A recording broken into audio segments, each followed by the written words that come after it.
is a link to a photo album similar to what I did last time. Hmm. And so if you just look in the messages, I sent it earlier today in that group, the Pinballers group we have. You can just click on that photo album if you want. There's several nice pictures you can choose from Well, there's if you want to one do in that. particular. I want to find Okay. Retrospect Radio for second of all. Oh, okay. Yeah, get a little music because that is a tough transition.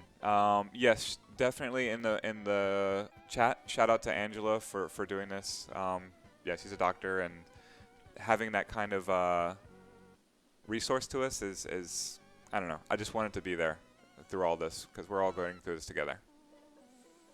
Um, yeah. There's the background music, and there's one other thing I wanted here. Let's see. It's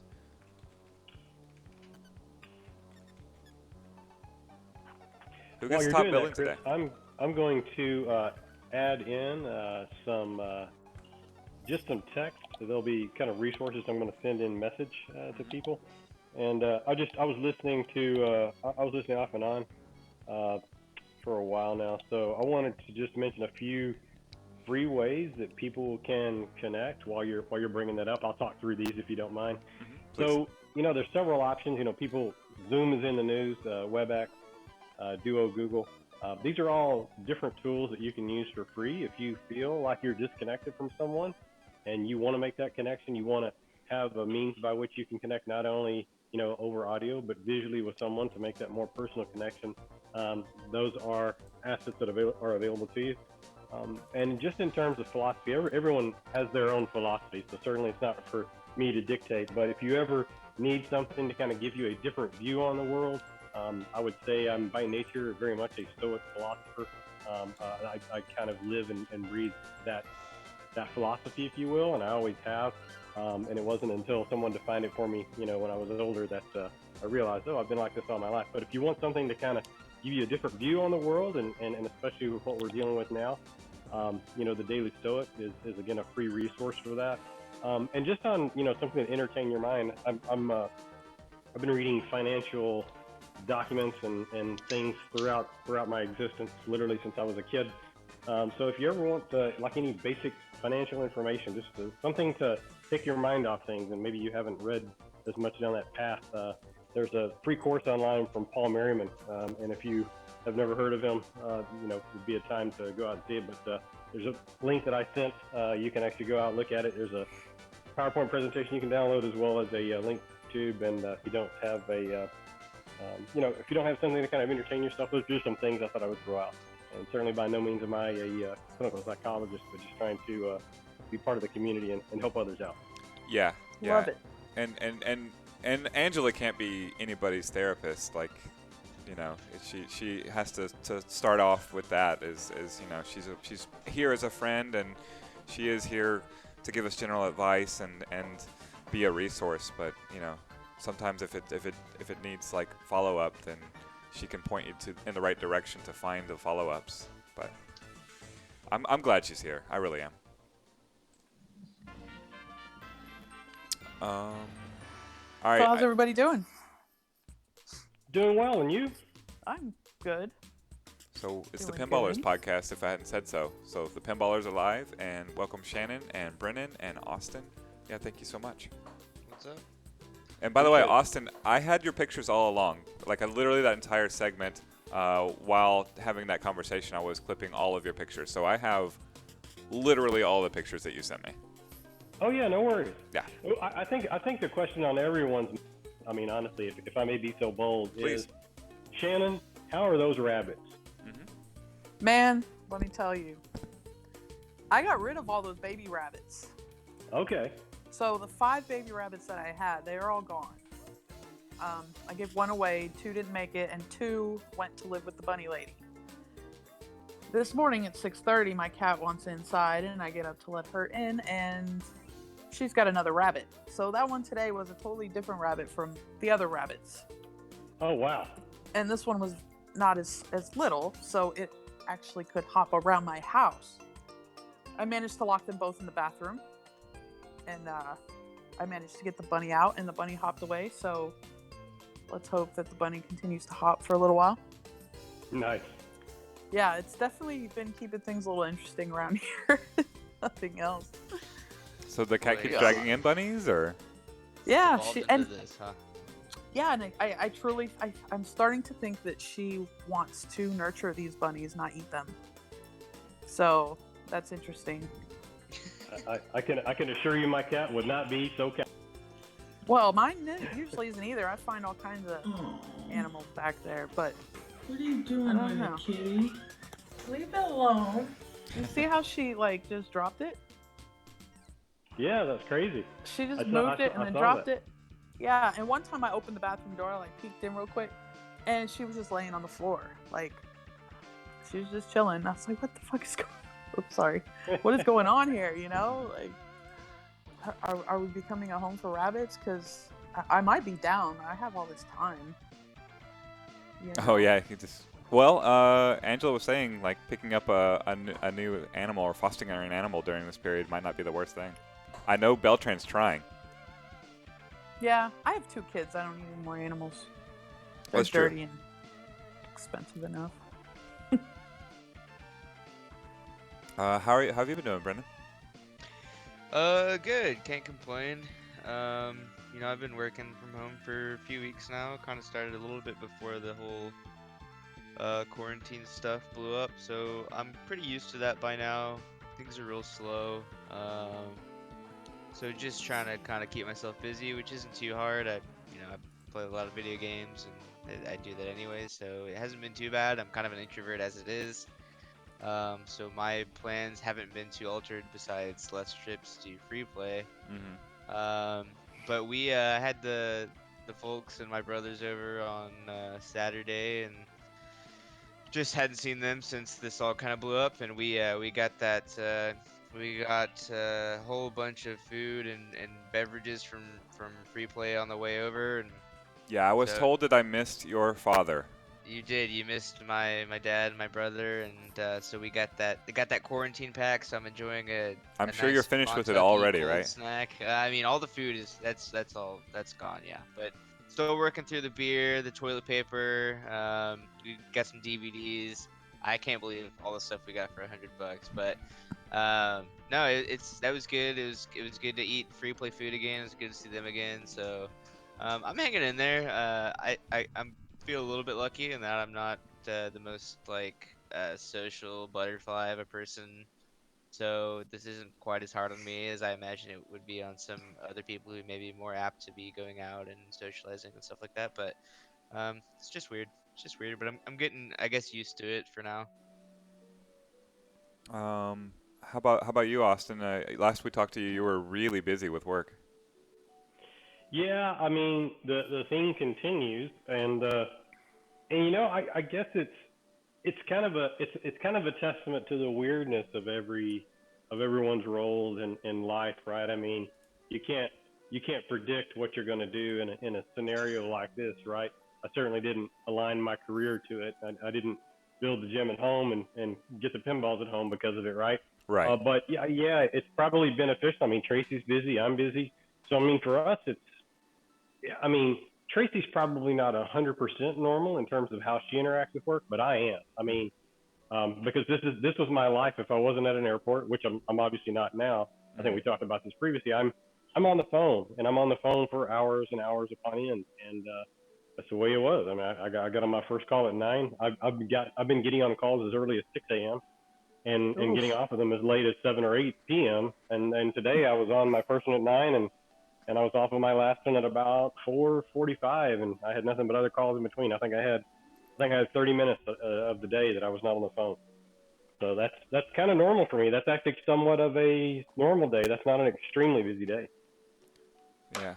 For me, I've been obviously more publicly busy than normal, more actually busy than normal, even though I was crazy busy. So all this talking with people that I care about, like everybody in this podcast, but beyond that has been helpful. I get out and volunteer delivery drive, which is I make it stressful because I think about the stream and Ian and Jerry having to hold it without me. But getting to get out and have purpose and you know, potentially see Brennan's dad Mm-hmm. is Always that something. possibility. Yeah, it's something like you know, I've actually, you know, seen people come in that I hadn't seen for a while, come in to support free play, and I get to smile and tell them that we're on the stream and they can join us, and just sort of seeing how the stream and all my work is affecting people directly and indirectly, and helping, you know, as Corey says, lessen the hole as much as we can. Um, it's been worthwhile. It's been getting me up in the morning, and just routines and stuff have even though I no longer have a job, like I still very much have a job, and I'm keeping at it, and it's keeping me not even just sane, but like, you know, I feel in better spirits, if not a little more emotionally here and there all over the place.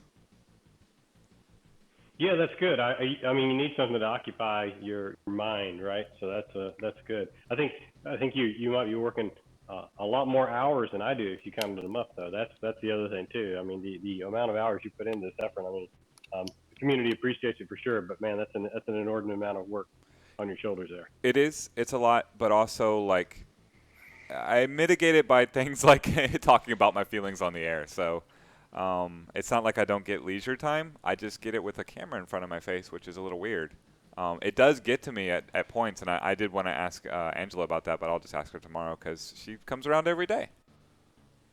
There you go. So has anybody played pinball? I played a couple of games this week. I wouldn't say I played a whole lot, but I had a decent game on The Walking Dead earlier today, and I also found out that a tool that I bought to re-level our machine is actually off. And so even after I'd recalibrated it, it turns out it was off. So I was wondering why the machines weren't shooting right. So I just had to share that horror story. I had to go back and reset all the machines after. I was like, why am I having to move these so far out of where they were? So that's my problem for the week. At least we'll keep you busy. Yeah, I was playing Iron Man right before we hopped on actually, and my dad and brother hadn't played it. So when they were over, they get to play it a little bit, and my dad's kind of thinking about, you know, with everybody being sort of trapped at home, trying to maybe look to see if anybody's selling a game and pick something up. And so uh, it's I don't know. I guess it gave him some ideas, maybe, hopefully, something similar perhaps. But yeah, still playing Iron Man. I know, Cool. I know Ray was very keen on me of us setting up a pinball to stream, which is just logistically hard. But like, there was discussion of like dragging a Versus City in here and driving a pinball here, but like it would just be insane with the amount of space I have. I mean, I don't even have a space to reach my arms out without them disappearing. So I thought Austin was going to stream it. I don't know. How is that? Is there any movement on that, Austin? Have you get a chance to work on streaming possibly? I didn't. I mean, I know that I can. So Dead Flip, I don't know if y'all saw his stream. I didn't get to watch his stream. I think I got off the phone. I was streaming at the time. Yeah, I think I got off the phone around 6 o'clock on Friday, and last week was really busy. And so I, not to make an excuse again or sound like a martyr, but it's just one of those weeks. You're literally the only one that can do it. There's like, no excuse. Like you are. It's awesome if you can do it, and if you can't do it or you're too busy, like none of us can. So we totally understand. Yeah. No, like I said, I mean, I actually wanted to watch him.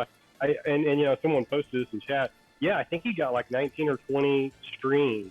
He was like in the top 0.2% of all streams on Twitch. So Oh, wow. that's pretty. Yeah, I mean, for pinball, that's unbelievable, right? Yeah. So I applaud him for that. I applaud him for bringing attention to the community and how he's going about it. I applaud him for all that. Much like what Chris is doing, and just the fact that Jack Danger's focus on pinball, right, with Dead Flip, but he's continuing that effort. He's going to do it week after week. I think they're streaming Deadpool this week. I may be wrong, but I think Deadpool is the machine this week. It's amazing that there's that many people capable of streaming different and changing games. I would not have thought it. Yeah, I mean, if you think about the number of collectors that there are just in DFW that I know, and I have a fairly decent feel about their collection. I mean, I could tell you, and I won't name them obviously because I feel it would be an invasion of privacy. I could tell you at least 10 people that could probably stream every machine he has for the next 5 weeks. Jeez. Yeah, easily. Yep. How many people would, if I had you, Brennan and Austin, to just guess, and Shannon, feel free to guess if you have have one, but like how many people in the Metroplex own more than one pinball machine? Oh gosh, that's got to be a number we couldn't even put a fair guess on, because I know at least a dozen people that have 30 or more. How about that? Wow. Yeah, that seems and fair, and that's with I the big didn't know that numbers. was a thing. Like, Oh, I never yeah. met anyone with a pinball table in their house, not one. And then I meet you guys, and then I meet all these people with like 10, 15, 20 in their house. I'm like, whoa. Yeah, I just didn't know that was a thing. Yeah, before I started working at Free Play, I was aware that it was a thing, that there were private collectors out there, and they were keeping it alive. But as far as like seeing one in a private collection, I literally had seen one pinball ever that was just privately owned in someone's house. So it's been a new world for me. Yeah, it's kind of crazy when you think about it. I saw 30 question mark. I said, "Yep, 30." Yeah, and I've heard of it. I've heard of people like building warehouses for it. Well, I mean, my dad has two, and it's not like he's a pinball freak or anything. He just grew up playing it. He got one. We went to the pinball festival, came home with another one, and you know, it's not like he's hosting tournaments or anything, but it's just kind of I don't want to say it's more accessible than ever, but they're just easier to find now, I guess, just with the internet and marketplace and Craigslist and all this other stuff. So yeah, 30 is probably on the low end. Yeah, and I mean, maybe that kind of, and I wanted to get people's opinion on this, and I maybe have a little dialogue, but, you know, if you ever watched Sunday Morning on CBS, you probably saw it. I think Corey even mentioned it, right? The whole coverage that the Quarter World, I believe it was, in Portland, Oregon, that they received because they're renting pinball machines. They received about a 4.5 minute or so minute video of coverage on CBS Sunday Morning this past week, and then that spurred on a lot of people wanting to go out and find the rental scene again for pins. But I'll give you my opinion first, right? I mean, if you look at renting a house, there's always an equation you look at to recover your house in terms of the cost of the house and how many payments it would take to recover and get to the point of profit. And I know that because I've had rental houses and I've sold rental houses. And I kind of apply a similar logic towards pinballs. And I do like in the story, they had a minimum rental period of like a month. And I know there's a local arcade that's renting them out on a weekly basis. I think they're way underpriced. But the net is, I mean, for me, based on the damage I think you do to a pin moving and everything, I think you've got to be able to rent it out to the point of profitability if that's your model, right? In about somewhere between 12 and 17 rentals, and I just don't think most people are willing to pay that. And the other thing is, I think it'd be so likely to damage it, even if it were legal. I don't see it as a business I would get into. Right. Yeah. There's been a lot of that going around. A lot of that going around. Corey, so much so that Corey had to make a post about it. Yeah, I don't even think it's a conversation worth even getting into. Just logistically, legally, financially, it's on so few levels that I don't know why it keeps coming up just in my arcade circles and on the community group, and for whatever reason, I guess maybe it's just that one arcade that's doing it, and everybody's like, oh, it's Free Play. Well, I've seen. It doesn't make any sense. No, there was a news report out of, I think it was Portland, something like that. No, it was a national thing. Yeah. Okay. Yeah, so there was another one somewhere around there, but you know, here it's not legal. I don't know if it's legal there either. As Austin said, it's either way, it's not a good idea. Like it just didn't make sense. I just knowing how pinball works when I don't have Andrew right on top to fix it immediately. Like I swear I play 3 pinball games and I'm not. You guys know how much I tilt tables. I don't. Right. They still just like fail on occasion if they don't fail out of the box. I Pretty couldn't. much. I would go crazy thinking about it. Brennan, do you do work on your table? When I say work, I'm gonna use that term just about as loosely as I can. I can do simple stuff. I can replace rubbers. I can make, small lane adjustments. Basically anything mechanical. Uh-huh. When it gets electrical and we start dealing with optos going bad, needing to be fixed, or uh, stuff like that. I mean, I can clean a dirty contact on a flipper. I can do certain things, but when it gets electrical, I'm out. Yeah. That's when I call Dawn. Gotcha. I didn't want to leave Shannon behind. We didn't ask you if you've done anything pinball related this week. That's big negative, Chris. Well, I can say I've had one opportunity that most wouldn't, just because I was at Free Play Richardson and I flipped on Total Nuclear Annihilation, and it's still working. Didn't spend too much time on it because I didn't want to encourage people to jump in and play, because you can't. Right. It's just something we can't do. So I've touched a pinball machine, or at least through gloves I've touched a pinball machine this weekend. But I don't know if you saw earlier, Shannon, I've been playing some virtual pinball. We've been doing Space Cadet, and today I busted out Pinball FX3 on the PS4. Oh, did you? Yes, which I can tell you I'm not a fan of. And then Why not? the camera angle it oscillates between bad and awful. Well, you can change it. Did you try all the different settings and stuff? I did, and not one of them gave me a camera angle that I could see the back of the table. Yeah, the camera angles were poor, and then the weight of it, like the weight of the ball, it felt like the ball felt extra heavy, which was interesting at first play, and then after a while I was playing, I think, Fishtails on Pinball FX2, and I would hit it clean, and it would just sort of go up and then back around the loop, and it's just like not even the ramp, right? Not to say it's not possible. It just it felt really off-putting, because I had already previously gotten some pinball tables on the Pinball Arcade, which is no longer available. But I don't know if you saw a few hours ago, I was playing Attack from Mars on that with sound. I prefer it. Yeah, so Pinball FX3, like, if you have no other choice, I mean, I've definitely seen worse. 100% I've seen worse. But, like, when I had the other one right there, it's just like, okay, one of these is better, and it's not Pinball FX3. It's hard to go from real pinball to virtual, and For that's why sure. I think a lot of people, myself included, I know a few other people who are into pinball who have a similar story, played the virtual version first. After getting sort of interested in pinball, and then sought out the real thing and got into that.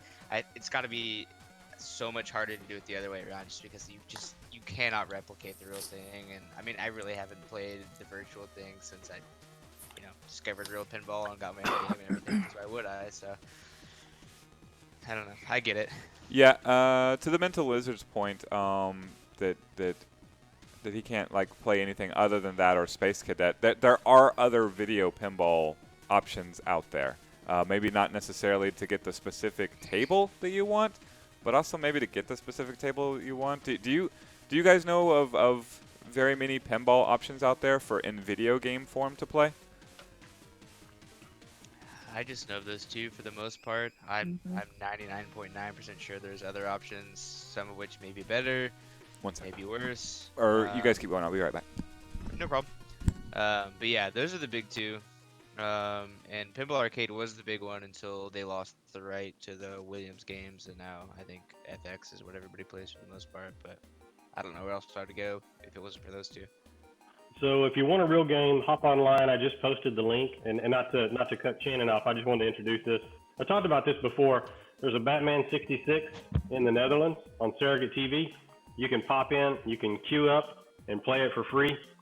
Dead Flip actually launched it back September 21, 2019.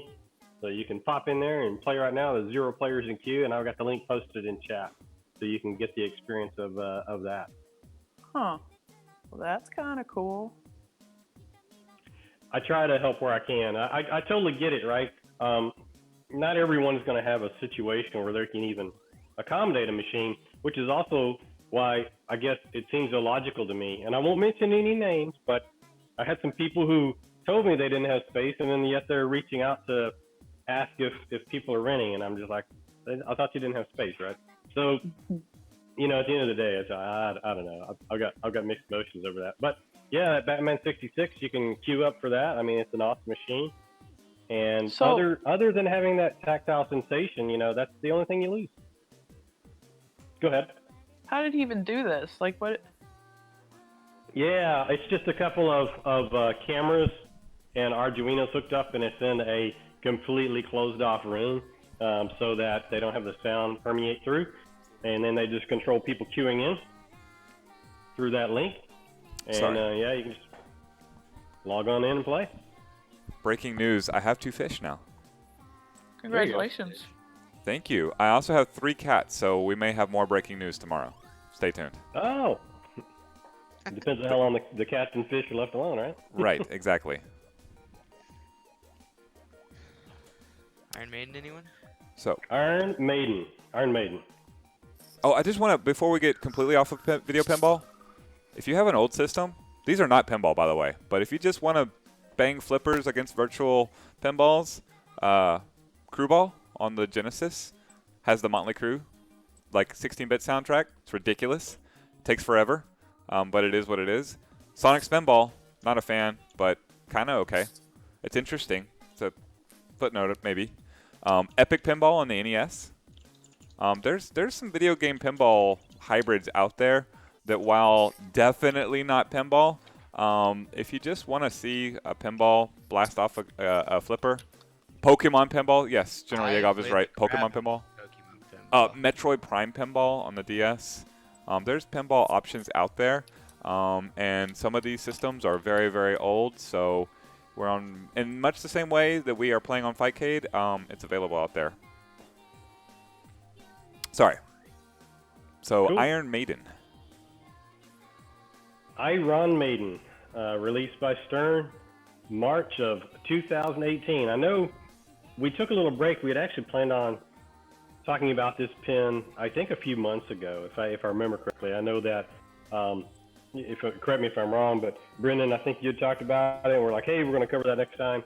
Yeah. And it's been several months, but yeah, we thought we'd talk about it. And I figure, I know at the time, that we were going to cover it, we didn't have the impressions out yet from Jurassic Park, right? Keith Elwin's second creation. So for those of you who don't know, Keith Elwin, game designer, and Iron Maiden was his first game that he created as a designer. But I mean, I'd love to get really, Brennan and Shannon, I'd love to get your thoughts on the Iron Maiden pin. I can obviously weigh in because I've got one about 15 feet from where I'm sitting right now.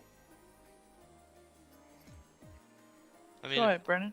I was kind of iffy on it at first, mostly because, and I could do a whole hour on this, but just sort of the relationship between the theme and whether or not I'm into it, and how much I enjoyed the game itself. I obviously had heard of Iron Maiden. I don't live under that big of a rock, but I probably couldn't have named you any songs by them. Not that I don't recognize them now that I've played the game. Like, oh, okay, I didn't know that was Iron Maiden. But the theme kind of was like strange. It's like, why is this like Egyptian themed? It's a really busy playfield, with a lot going on in terms of the visual aspect and the like physical aspect of it. There's just ramps and I don't know, wire forms and captive balls and loops, and there's just like stuff everywhere. And so, like, at first glance, I was kind of intimidated. I didn't know what to think about it. The theme didn't do anything for me. And then I started playing it, and then I started playing it some more, and it really, really grew on me. This is definitely, I think, one of the best games to come out within the past 5 years, if not the past decade. It's just kind of a game that you have to. It's hard to just walk up and play it and think and just have it blow your mind the first time. I guess it's not. I guess super beginner friendly, both in difficulty and in rule set. but the more I played it, the more I liked it. I think it's got some really interesting mechanics to it. The rule set's deep. There's a lot. There's a lot to learn. You could play it 100 times and still not figure it all out. And I definitely have it, and I've played it more than that. So I like it. I am not. It's not my favorite. I like Jurassic Park more, for instance, and again, that probably has something to do with the theme. But I really like it, and this was sort of a pinball renaissance for me because this game got me going out to the arcade more and more, I guess, which I guess says a lot, even though my review wasn't super glowing. I like it. So I did not get to that point of liking it. I mean, I don't hate it. But like you said, it's real busy. There's a lot going on, and I feel like I was hitting the right. So I don't know the table. I don't know the rules, and I don't know what gives you the most points. So I'd play a couple of good balls, and then my score would suck still, and I was like, man, this just sucks. So, and I haven't played it enough to enjoy it. I when I got exposed to it, I don't know. I guess I knew it was. I had been tipped off that it was a good table before it actually hit the floor. So I may have had expectations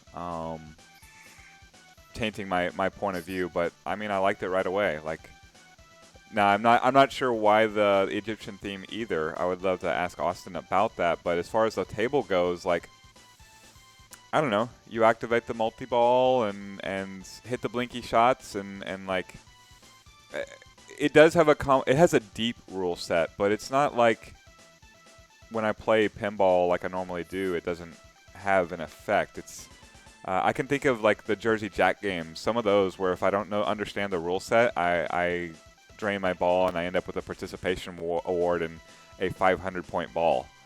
Nothing like that ever happened when I played Iron Maiden pinball. And then much like Brennan said, like I instantly like, well, I don't know Iron Maiden as well as you guys do, or some of you do. I really like I know the music. It starts playing and like, oh, I've heard this song before and it's good. And it doesn't sound like AC/DC. You know, like the AC/DC table. Like thanks to Clear Channel Media, I have heard so much AC/DC in my life, I could never hear AC/DC again and be just fine. It all sounds like it washes over. Not so with Iron Maiden. So, you know, I appreciate it. Plus, Palmer just yells at the game, and that's fantastic. So it all like goes together to make for a happy little scene for me personally with the game. And the in-game depth, I don't even fully appreciate yet, but I like that it's there, and it doesn't. The difficulty or the depth of it, the complexity of it, doesn't slap me in the face like Star Wars does. Like that one in particular. Like I feel like both of them are vying for the most complex rule set in pinball. One of them you can play, just not knowing what pinball is, and the other one, like you launch it launches back at the middle, and you're like, what was that? And why? I still don't understand the red and green, you know, multipliers on Star Wars. So there's nothing that complex. Yeah, and then Star Wars adds the level of code you got in on, you know, hitting off at Tatooine and maybe bringing in another feature would pay out this much or that much. And Iron Maiden, while certainly some of the point values change from one code set to another, it's not anywhere that frustrating, I would say, where you've got to change your entire strategy just because they updated from one code version to the next. I'll give you a little bit of background on the why. Why is there this Egyptian theme on this table? Yes. So Iron Maiden, for those of you who don't know, I believe it was their 5th studio album, Power Slave, and I'm not going to go off on a geek rant here, so please don't think that I am. But Power Slave released, I want to say in 84, like late 84 time frame. They went on a massive tour worldwide. And let me give you an idea the reason why people like Iron Maiden so much. And it is a bit of that, almost like a Rush fan set. Take Rhyme of the Ancient Mariner. Who else do you know that is out there is considered a heavy metal act that will take a poem by Samuel Taylor Coleridge and turn it into, whether you're listening to the recorded version or the live version, between a 13-minute and 15-minute song, which when they're doing it live, they will play at a much faster rate. What a lot of people don't realize is that Iron Maiden, the reason why they have such a loyal fan base, even beyond like some of the Rush fans and some other fans, is because they came up in an era where they received no radio play. So their approach to it was turning their rear ends off. And Power Slave was one of the most successful tours from that period. That's the reason why you've got a lead singer in Bruce Dickinson who literally flies the band around on a 777, because his father was in the Royal Air Force. He's very well accomplished in a lot of different areas. He actually was in fencing for a while, fairly highly ranked worldwide. So there's 2 or 3, maybe 4 things where you've got this lead singer who he's just, it's not that he has no comparable. It's not like he's the best in the world at it, but he's so highly ranked. He's of an elite status in so many areas. And there's others in that band that are like that too. I'll be quite honest with you. I was in an honors world history class in my 10th grade year, and it was the first time they offered that course at my high school. And I based my subject off of what was Alexander the Great, but Alexander the Great became introduced to me via Iron Maiden, if that makes sense. The things that they would write about, certainly you could dismiss some of them as not being very lofty, but a lot of their tracks are fairly lofty in how they present them. And so the tie into the theme, and yeah, if you do have that history with them, that background on them, the Aces High multi-ball, being able to take it from a two-ball multi to a 3-ball multi, Shannon, you mentioned the scoring. There's a lot of really deep scoring elements in it, right? The 3 jock targets, a lot of people don't realize, and I don't even think it's posted on the rule set. You can sweep those right out of the bat and start getting locked for trooper multi-ball, but really what you want to do is you want to light up 3x multiplier on the table, and you want to carry one of your modes it really doesn't matter. I mean, certainly you could argue that one mode is more lucrative than the next, but carry one of your modes like, as an example, carry a mode like Aces High, or carry a mode like Fear of the Dark with that 3x table multiplier, and then clear that entire mode out, and your points can be just off the charts. I mean, I've hit hallowed be thy name. I think I cleared it with 26 seconds left of the 40 seconds that are available. You do that with 3x table multiplier, you're probably talking about 300 million points, as an example. So yeah, it's a very deep game. Yeah, you can come up, you can approach it. You don't have to be that geek that has a lot of experience with Iron Maiden. Although I must say, I agree with what you're saying. You could absolutely say it's an incredibly busy table. For me, having the history that I do, they represent so much of that Maiden fan kind of journey with them throughout the years that it's incredibly meaningful to me. So I think we were very fortunate to get the table. I've mentioned this on a previous podcast where we weren't really heavily into pins at the time, and we just started buying pins basically because of the interest of this one coming out. I called around to 7 distributors before we were able to get ours. We were fortunate enough to get an LE without having been on the wait list for 6 months. This was a pin where the LE, the limited edition, sold out. By most people's accounts, it was really sold out by the time it hit the market. So we were incredibly fortunate to get the one we have, because I do know some people who were on the wait list for 6 months to get theirs.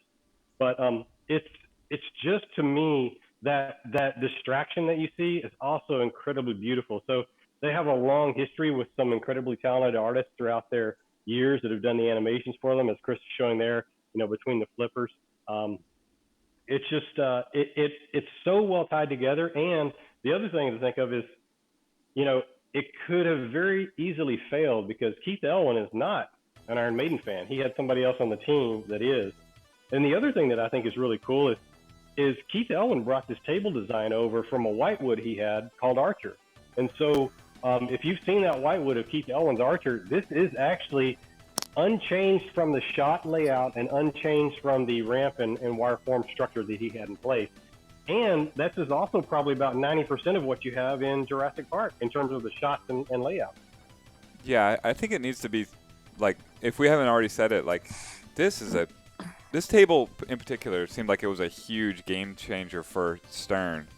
Like to the point where I would say they have 2 tables. Like they have all the other tables, and they have this table and the very similar table in Jurassic Park. Not that Jurassic Park is exactly the same. I think it's got more variants than a lot of Stern tables do. But, you know, I look at, you know, 10 years of Sterns, and it feels like it's the exact same table. And then Iron Maiden just came out of the blue, and definitely I still feel jaded about Stern. Like when I say it changed the game, like I think they're just going to block copy this one for forever until you learn to hate it. But also, like, it is something different. Yeah, I mean, what you're showing there, for example, just to call this out. So that area between the 3 pop-up bumpers on this particular model, that's from the Peace of Mind album.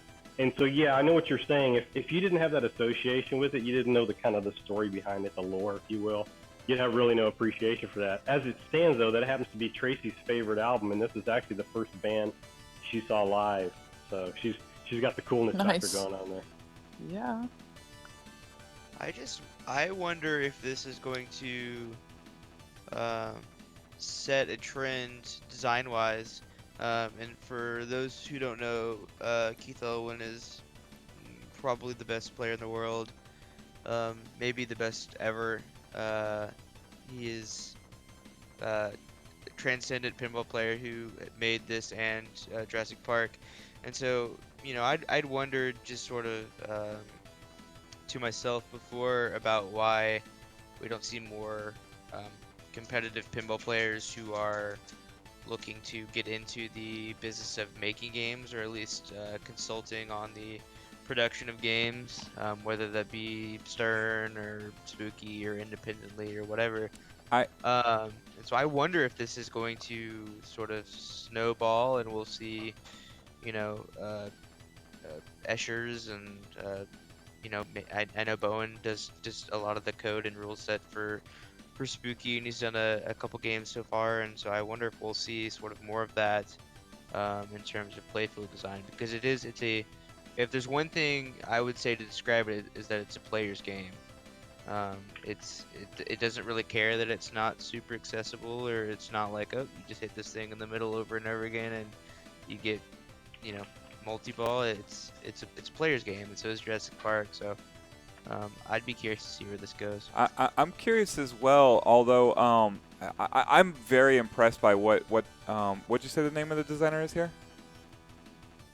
Keith Elwin. Sorry, Keith Elwin, Yeah. Elwin. Sorry, Keith Elwin has done. Like, I'm very impressed here. I'm also very impressed by what Bowen Kearns has done with the Alice Cooper table, and I look forward to seeing what he does. But like, I'm kind of surprised, honestly, because usually the best, you know, athletes in a particular sport don't necessarily make the best coaches, and I certainly wouldn't think the best. In fact, I am 100% sure the best game players don't make the best game designers in video games. So I'm pleasantly surprised that it's working, but I would be weary just hearing like an all-time great pinball player is making a pinball.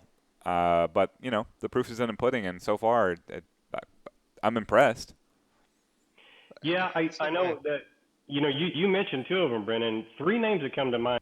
Actually talked about them on the last podcast, but you know, you already mentioned Keith Elwin, obviously made in the first out of the gate, and then Jurassic Park is follow-up. That's like 2 home runs right there. Bowen Cairns, also, you know, I think Spooky saw the trend. They wanted to bring a someone at Bowen's level over to them to help write the rule set. And then a name that some people forget about, but Lyman Sheets. I mean, Lyman Sheets has got to be in that same discussion of just amazingly good pinball players who are also involved in creating rule sets or code.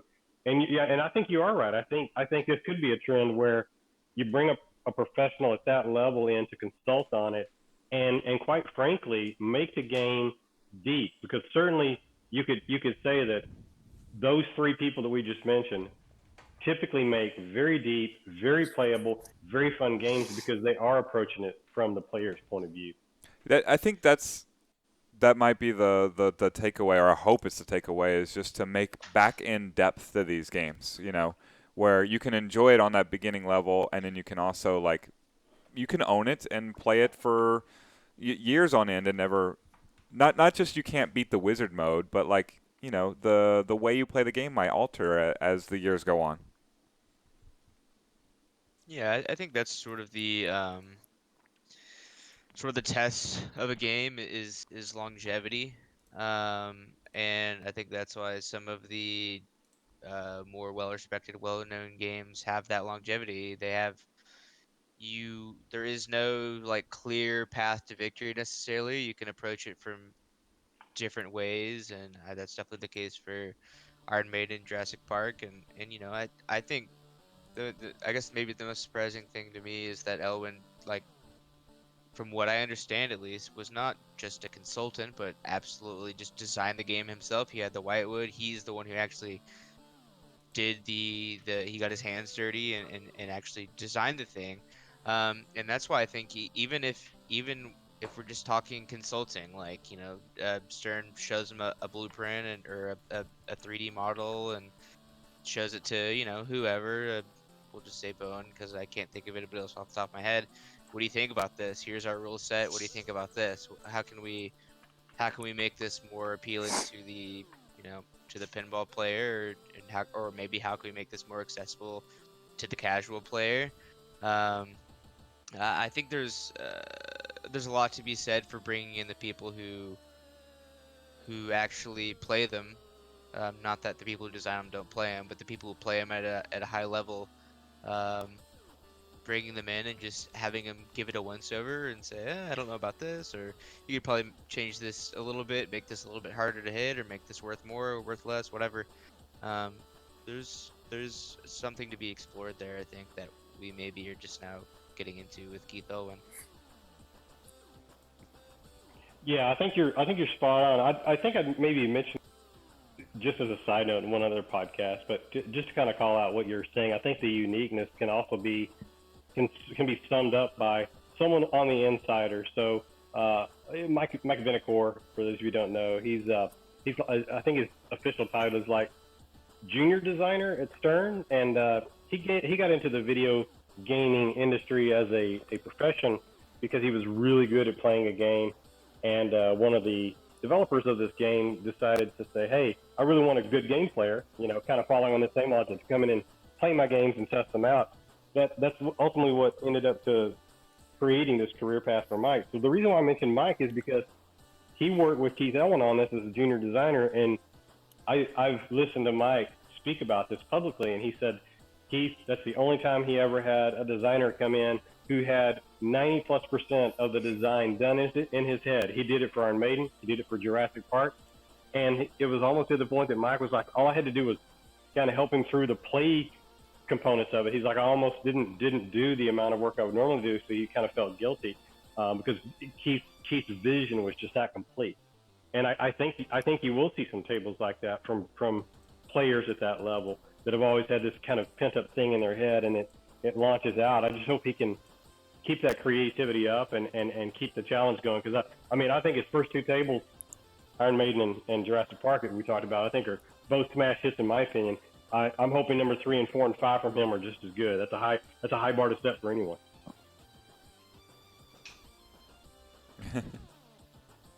Enjoying the chat here.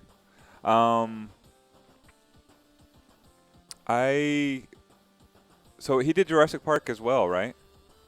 Yep. Are you guys more of a fan of that, or do you? Because I know the answer from Brennan. Brennan already said he prefers Jurassic Park. Do you prefer Jurassic Park over this one, or is this one the better in your? Yeah, I mean, what's your opinion on that, Shannon? Oh, I can't really have an opinion on that. Have you played Jurassic Park yet? Like twice, maybe. Gotcha. Yeah. Well, what's your gut say? It doesn't matter. It's subjective. Which one? Well, you got one quarter. Which one are you going with? I'm gonna go rock and roll every time. There you go. Makes sense. Yes, I honestly, I love them both. And you got to understand earlier about intellectual property. I've never seen a single Jurassic Park movie. I've never even seen. Here's a fun fact for you. I've never even seen a Star Wars movie. I love that pin too. Though we're talking about that. I mean, I love both of his pins that he's put out, and it's not just because I love Iron Maiden. I like the play factor on both of them. Yeah, I really think I would enjoy the play factor on this if I learned it. I think there's something something about Jurassic Park versus Iron Maiden. Um, Something about Jurassic Park seems more concise to me, and I don't know why that is. That could very well be in my head or just my style of play, how I approach a pinball machine, but something about it seems a little bit more clearly laid out. And like I said, I've played Iron Maiden. I don't know. I'm gonna say as a conservative estimate, at least I put at least 200 games in on it, just in public settings alone. And I, which this is a good thing and a bad thing, but I feel like every time I play it, I notice something else, or I'm like, that didn't give me as many points as I thought it was gonna give me, or that gave me more points than I thought it was gonna give me. What did I just do? And so it's deep to the point of it making it harder to play in a public setting. Whereas Jurassic Park, for whatever reason, and I think it's probably just the sort of trail layout and the inserts that sort of shows, okay, I kind of get it. I'm going through the park, and this changes the direction, and I got to capture the dinosaurs. Like, I guess I get that. Um, but something about Iron Maiden loses me a little bit past the sort of surface level understanding of the game. Um, and again, could just be me, could be table layout, could be the theme. I have no idea, but that's why I think I prefer Jurassic Park a little bit. And I've seen maybe one Jurassic Park movie, and I couldn't tell you anything about it because it was so long ago. So it's not like I'm a big dinosaur fan, but I just think it's a little bit easier to understand, which helps me in terms of I game have such a analysis. personal like literally it came out and it said this one's for you, Palmer. Like that was it literally said that the Iron Maiden machine. And then it has that secret code. I don't know if you guys have seen it or picked up on it or tried to figure out what exactly it says. That at free play, that bottom right where it normally lists the price, there's a code there, and it says something that's like very personal to free play Something to do employees. with that rat Palmer. I see him in the chat. I see you, Palmer. Yeah, but like What's he doing with I that knew that there was a personalized part of it. Also, I knew how much Austin and Tracy, cared about Iron Maiden, and like I care about you people. So like it meant something to me that it meant something to them, and I could never see it outside of that. Even though I don't have a personal affinity, I clearly I'm enjoying the songs now that I've seen it or listened to it, but I never really had been majorly exposed to this music. I still love it. I still love it because my friends love it. And Jurassic Park, I appreciate it as well. And I have seen all the Jurassic Park movies. What a terrible brag that is. Yeah, mark But that for the montage. yeah, but I don't know. This will always have a personal connection to me because it has a personal connection to Austin and Tracy and Palmer and others.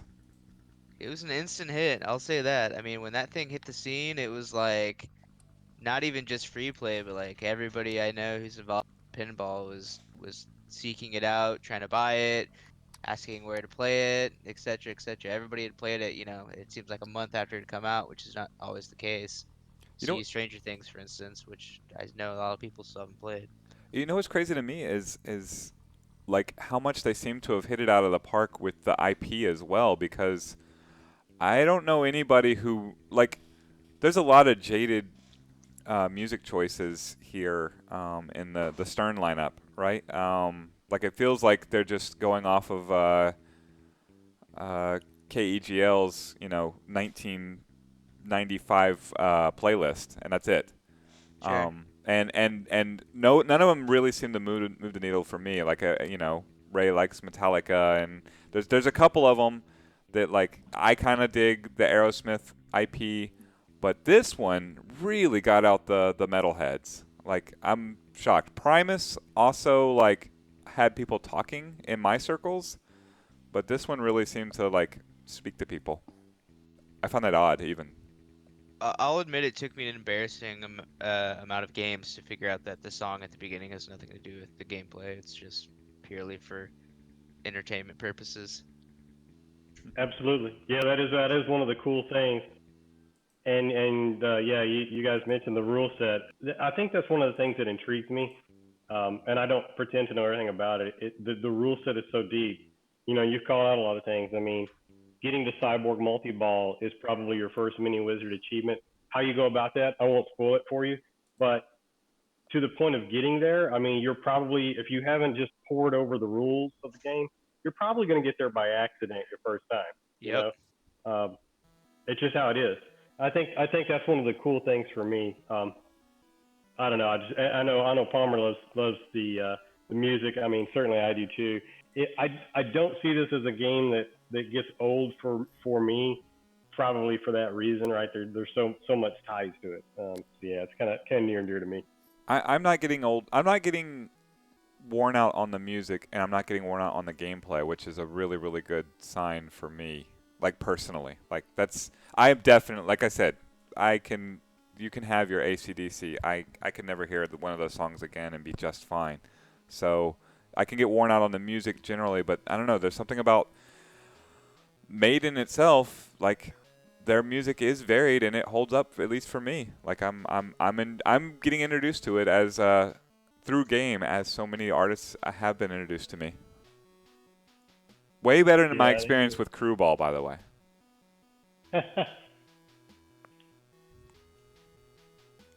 Shannon, what do you think about Iron Maiden, the band? The band, not a big fan.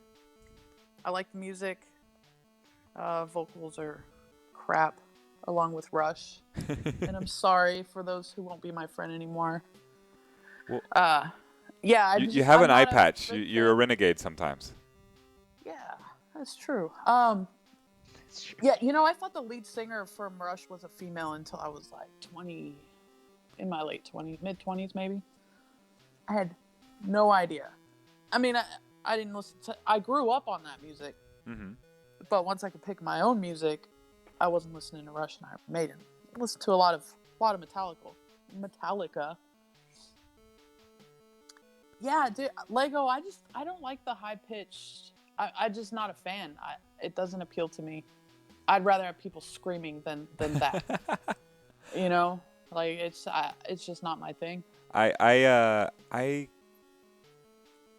don't pay attention to the vocals probably as much as most. So, I can tell you I definitely prefer Iron Maiden over Rush, and I don't know what it is about Rush that doesn't appeal to me like this does. But I've grown to very much enjoy what I hear out of Iron Maiden just through the table. So. Yeah, I mean the music's excellent. The songs are great. It's really good stuff. It's good music. I am not a fan of how it's sang. So, but there's some great. I definitely like Iron Maiden better than Rush because there's good 3 or 4 Iron Maiden songs that I will jam out to. I guess that's a good sign of a good table and this is another thing I could probably have a whole hour on, but I don't necessarily need to love the theme, but it helps. And I'm also not a person who I ever see myself collecting for aesthetics. I know there's a big, especially with the stern dimpling thing and the playfield coding dimpling easily and all this other stuff. That does little to nothing for me in terms of raising my blood pressure. But I guess that's another thing to be said for it is that I know very little to nothing about Iron Maiden. I don't understand the Egyptian thing. I think the art is way too busy and there's just a lot going on. But every time I'm at Richardson, I play it, and every time I'm at Fort Worth, I play it because the game just plays well, and that's really the only thing I care about. I don't care what the theme is, but if it plays well, I'm gonna play it because I play pinball to play it, not to look at it. So, that to me is appealing. Did anybody else have any thoughts they wanted to go over as far as Iron Maiden and the Iron Maiden table go? Probably not. I think we've covered it well. And yeah, I can appreciate everything that everyone says. I know that not everyone is the IP, but yeah, you definitely know there's a fan base out there. And so, yeah, certainly no hard feelings on my side. But feels like yeah, we cool. completely run the gamut of like people who have seen Iron Maiden live in concert and casual fans and discovering it through the game. We really we're the rainbow of Iron Maiden discovery. Yeah, without a doubt. I mean, I would leave you with this thought. Some of those bands that are probably harder to appreciate, I totally get. You know, like your Rush and some of the others we talk about that maybe are more progressive in whatever their realm of music is. But just it's crazy to me how much in certain parts of the world Iron Maiden has almost like a religion around it, like in Latin America. Huge. Yeah, it is unbelievable. So I definitely understand the call to it, but yeah, just like you, Brenna, I don't need to have any ties to the IP at all, and I can love a game. I think I'd mentioned this before. I've never seen an episode of the Walking Dead. Love playing the pins. Love it. That's all that matters. Yep. I had a thought exercise I for you guys, and I know we don't have a ton of time, but if you don't mind bearing with me, I think I'll try and truncate it. So I kind of Austin, do you own 3 tables? Do you own more than 3 tables? Yeah, we've got 5, and we've got a 6th one that's on order. Gotcha. So you're at 5, moving to 6. Brennan, you're what, 1? I'm at 1, holding steady. Right, and I'm at a happy 0. Shannon wants 70, but at 0 I'm at currently. An unhappy 0. Yes. Yeah. But my thought was to get kind of the top 3 in our heads. Of if we only had 3, but I think that's too much to ask right now. That's frankly like an hour-long thing. So here's my thought: is just to ask you, like, if you're empty and you don't have a pinball at all, right? And you can put one of any pinball machine in your house, and you're going to end up with 3 of these total. What's the first one you're going to put in your collection? And I want to start with Shannon. If you got one, like you have infinite money now and resources to get the ultimate pinball machine for you. What's it going to be? I would probably start with TNA. Total Nuclear Annihilation? Mm-hmm. I'm going to write it down here, and then I'm going to ask you for another one next week, and then the next week, and the next week, and maybe we'll start getting into pinballs and having some Sophie's choices. So same question to you, Brennan. If you had infinite money to get a pinball machine, what would you get? Oh, see, and this is a question that I've had with myself and with other people probably a dozen times by now. I'm going to give you answer infinite money is- again next week, and you'll get to Okay. keep both machines. So I it's not appreciate the that. hardest. It's not the biggest Sophie's choice right now. That's a generous offer. Uh-huh. And it's gone back and forth. It's been Attack from Mars sometimes. It's been Medieval Madness sometimes. But I honestly, and this is probably recency bias very much in play here, but I was very close to pulling the trigger on this in real life. I'm gonna pick Jurassic Park. Mm-hmm. It's out. It's just now. It's still evolving with code. It's a deep game, but also it has some elements that I like in games, which are like fast rip orbits and a third flipper to hit loops, and it's got some really clever shots. So it's got to be Jurassic Park, especially because I think it's gonna keep getting better and better with code. What about you, Austin? We're going to reset you to one table, but you have infinite money. What do you want this week? I would honestly. It could be from the past too, by the way. If you have one from the 1950s or whatever, like it doesn't have to be. It certainly can be Iron Maiden, but it could be anything you want. So let me say, there's been several that are called out. I like TNA. Mm-hmm. I love Medieval Madness. Love Attack from Mars. I love Revenge from Mars too. Remember, so I like both of those. And all with good reasons, right? I mean, I like Circus Voltaire. I really love how fast a table that the Walking Dead is, and yet I like the playfulness of a table like Creature from the Black Lagoon. Yes. I mean, I kind of I run the gamut. Adam's Family, obviously, you look at the success of that table. It's a fun table to play. I'll even throw out a really weird one for you, like an upright like Varcon that I doubt many of you have played because it's a Williams upright pinball machine that was in a joust cabinet. And I would still, given all that, because I've not had it wear off that love for it. I'd have to go with Iron Maiden. Yeah. Oh, Iron Maiden. Wow. Okay. And I love me. it. Circled all the way back. Yeah, and me, give me I want Attack from Mars. I've been playing it. I've been playing the video game version of it over today. It's got some it's just the humor and It's the so playability and the shots. And it's like at some point I feel like Medieval Madness is going to jump on my list and it's going to kick Attack from Mars off because they're too similar. But right now I'm kind of feeling the extra difficulty that I find in Attack from Mars.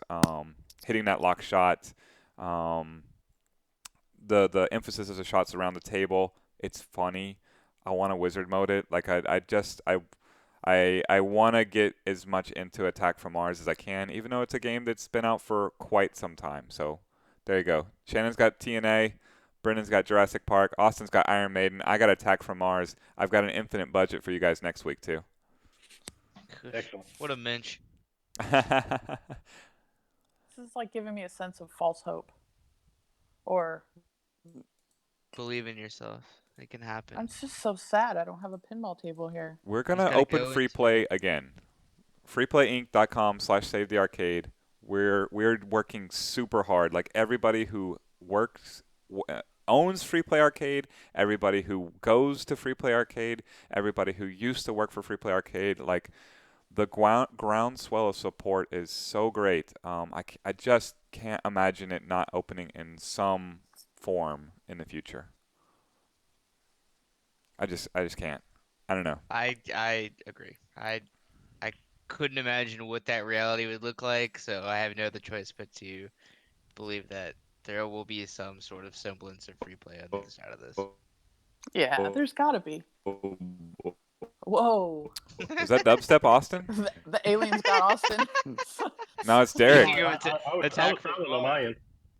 It's mescaline Derek. I'm gonna have to hold Derek down for a sec while we end the show. Mescaline Derek. Oh gosh. Did you have anything else you want to talk about, Austin? I'm sorry. Did we have anything else on the show run sheet? I think not. No, I think we're good. Anything else to cover? Just sort of where do we want to go next week? Oh, Here's what I'm thinking is that if Austin's not going to set up a stream for us, I think Amber would be willing to like hold her phone over Brennan's shoulder maybe while he plays Iron Man. oh, The production quality is insane. And then she can like, play by play for us. Wait, I- that would be Maybe do some brawling. singing and dancing.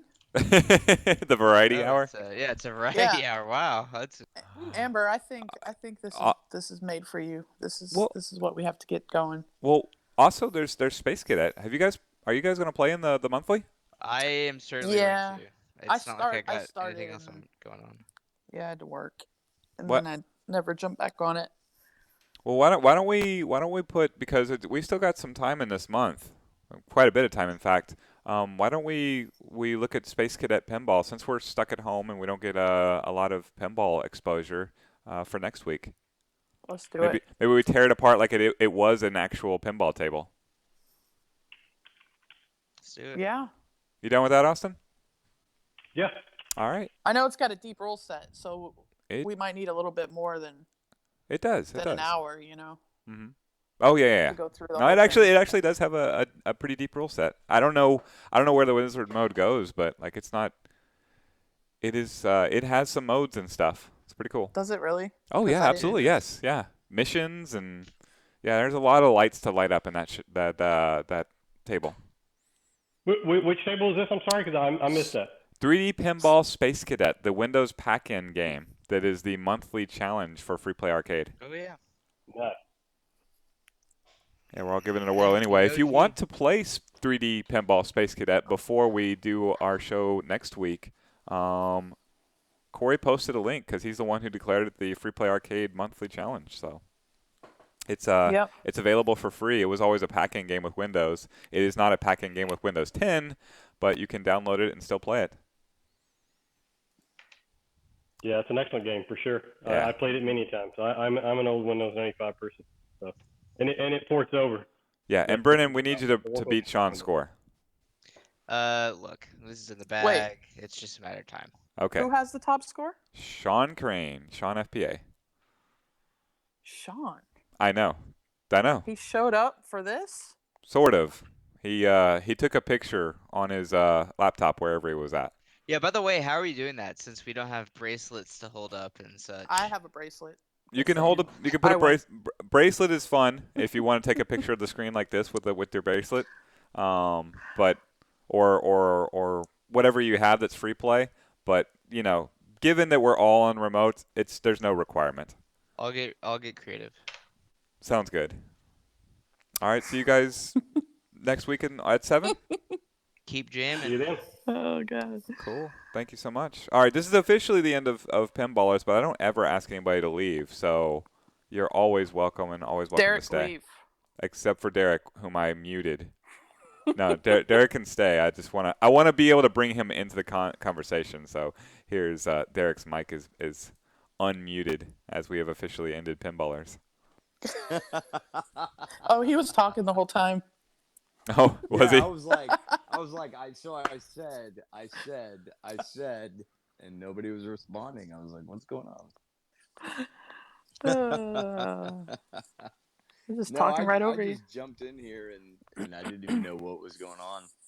I hadn't pulled up the stream at the time. Let me see. Well, what's going on here? As far as what's planned to go on, tomorrow is Tuesday Night Fights, King of Fighters 98. It's on Fightcade 2, which is free, but people might need help setting it up or this is the time to test it because last week, this was actually something that caused me a little anxiety last week. Last week, we had Tuesday Night Fight Super Turbo on the Fightcade 2, just like this. The ROMs and everything were available on the Discord. Like if you go to the Discord, you can see where to get all of that and put it together. There's people to help you. All the tools are there, assuming that you have a laptop or PC that can handle either Windows or Mac. And that's feel like a lot of us. So it's there, except you really kind of need to get it set up before the tournament. So right now tonight. I'm going to go on King of Fighters 98, and you should get logged on to Fightcade 2, and if not logged on, start doing that process. I'm going to put the Discord link in the chat. And again, it's Tuesday Night Fights. It's Pro-Am style, which means if you've never played any fighting games before, you're okay. In fact, our defending champion is one of the greatest Super Turbo players in North America, Hakuto from Mexico, and his partner, me, Shannon. How much Super Turbo have you played in your life, Shannon? So I just learned how to throw a fireball a month ago. There you go. Your Super Turbo champion, Shannon. We pair you up with a badass if you've never played before. So not playing fighting games, that you don't need to worry about it. We're going to put you in a situation where you can have fun and play other people who've never played before and just experiment with the game. So I'm going to start queuing up casuals and getting people on. So let's get the Discord link is there. Let's get people put on to Fightcade 2 and King of Fighters 98 that are interested in Tuesday Night Fights King of Fighters 98 tomorrow at 7 o'clock. And frankly, I will queue it up and we can throw some fireballs. Who wants the first to 3 me? I'd do it if I could. Just nobody. Well, I don't have It's Tuesday Night Fight, and it's Chris punching himself in the face because we're not going to play with him. No. With Chris Delp, I'll pass. I'd do it if I could. I know. I would let you beat me if I had it installed. I don't have it installed. Oh. Well, you should definitely, as defending champion, you definitely should. I know. I should. I just have to check with my PUBG people because I might have stuff. How many championships are they giving you? I have not one. Oh, that's a lie. I have one. I do Quite a few believe. of those, actually. I do believe. I have a picture of you with a belt. You do. Mm-hmm. And a ball. Well, that too. Jasmine has never won Tuesday Night Fights. The only person in the chat right now. So happy. So That's happy true. to hold up the ball. Mm-hmm. Oh yeah, no, that was one of the great. See, that was earned. The great moments belt in- was not earned. No, they're both earned. That your team won. You were on the winning team. I know what you're saying, and I agree that it's an incredible achievement you winning Pinball Monday, for many reasons. Maybe if I had won like one match, or maybe one round even, I could say I put in the work. But I don't think I even won one round. So all I see is Shannon Super Turbo Champion. I am. Mhm. That is a true story. Mhm. I am a super turbo virtual champion. Yeah. Bokai And- Bokai didn't win any games of Dragon Ball Z, and he claims he's world champion too. Mm. Trying to find that retrospect radio. There it is. Sorry for those who were tuning in just for all the 18 and 16-bit covers of Iron Maiden. No, is that what I've missed? Yes. That's the only reason I'm here. Lots of that. Oh, if only I had this dream. If only she had a stream. Do-do-do-do-do-do. Is it? I'm attempting not to drink beer tonight, and that's pretty lame. I failed at that challenge. I mean, I have Yeah, a no, 12-pack of 24-ounce beers in my fridge, which is pretty sweet. How did you And pick you're that up? holding back? Wow, you got better willpower than me. Yeah, well, I drank like every day for the past like 4 or 5 days or something. And I'm not getting shit-faced or anything, but it's like, why? Why am I even drinking if I'm not getting drunk, you know? I'm just doing it because I'm playing Yeah. video games, and that's what I do when I play video games. Is Right. typically I doing it drink. because